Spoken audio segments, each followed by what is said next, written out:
Next important poet of Romantic age, George Gordon Byron or Lord Byron from 1788 to 1824. He was a club-footed man, but he was the most handsome person. He was so handsome that he became a favorite of ladies. They would love to meet him. In fact, Queen invited Lord Byron to meet him, but he asked her to make an appointment. He has been accused of being in a relationship with various women, in fact having an incest with her own cousin. Byron had various affairs. One of them is the famous lady Teresa Contessa. She was already married and lover of Byron. She wrote a biography of Byron known as Lord Byron's Life in Italy. Byron's wife, Anna Isabella, was so astonished and happy to see her husband's celebrity status that she coined the term Byromania. He was very creative in his writing. His biggest contribution to literature is a different character, Byronic hero. It was based on the concept of the hero Childe Harold. Byron himself is the best example of a Byronic hero. Byronic hero is a womanizer, social outcast, guilt-stricken, a contemptuous of law, highly intelligent, cunning, manipulative, and he wears his arrogance like a suit. Byron had a bad reputation, so it was said that it was dangerous to know him. He was also known as Mad Byron. John Keats says about Byron that he describes what he sees, I describe what I imagine, mine is the hardest task. Some of his important works: Hours of Idleness, written in 1807, it is a poetry collection. It is written in the style of classical Roman poet. It was criticized in the Edinburgh Review by the editor Francis Jeffrey.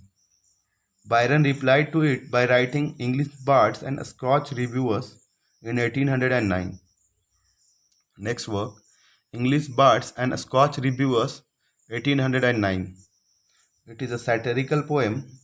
In this work, Byron criticized Wordsworth, Coleridge, Francis Jeffrey, and everyone else who thought that they are better writers and criticized others. Byron had praised Alexander Pope and John Dryden in this work. Next work, She Walks in Beauty, 1814. Short lyrical poem written in iambic tetrameter. Based on the beautiful woman Anne Beatrix, the wife of Byron's first cousin, Sir Robert Wilmot. He met her in the party and got astonished by her beauty. Anne Beatrix was also inspired him to write a work, Gothe. Its opening line, She walks in beauty like the night of cloudless climes and starry skies. One more important line, a mind at peace with all below, a heart whose love is innocent. Next work, Hebrew Melodies, written in 1815, collection of 30 poems dealing with the Jewish nationalism. Next work, Manfred, a dramatic poem, 1817. It is a closed drama. It is a typical example of Gothic fiction. It contains ghost story and supernatural elements. It is a quest narrative. The epigraph of Manfred is taken from Hamlet. Manfred is one who have the power to summon spirits, and he summons 7 different spirits. Mary Shelley, P.B. Shelley and Byron went on the trip in 1816 where they had the bet to write ghost stories. Then Mary Shelley wrote Frankenstein, P.B. Shelley wrote Zastrozzi, and Byron wrote Manfred.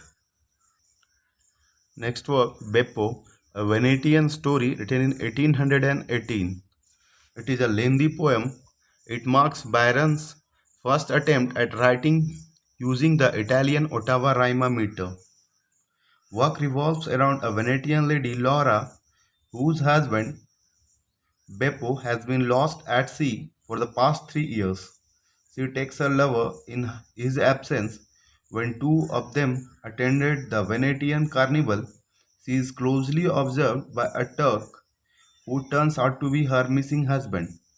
Everybody weeps agreeably on husband's return.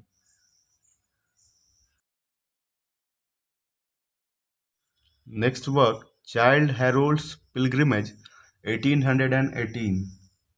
It's an autobiographical narrative poem written in four parts. Verse form of the work was influenced by Spenser. It is dedicated to Lethe, which means flower, which is indirectly used for Lady Charlotte Harley.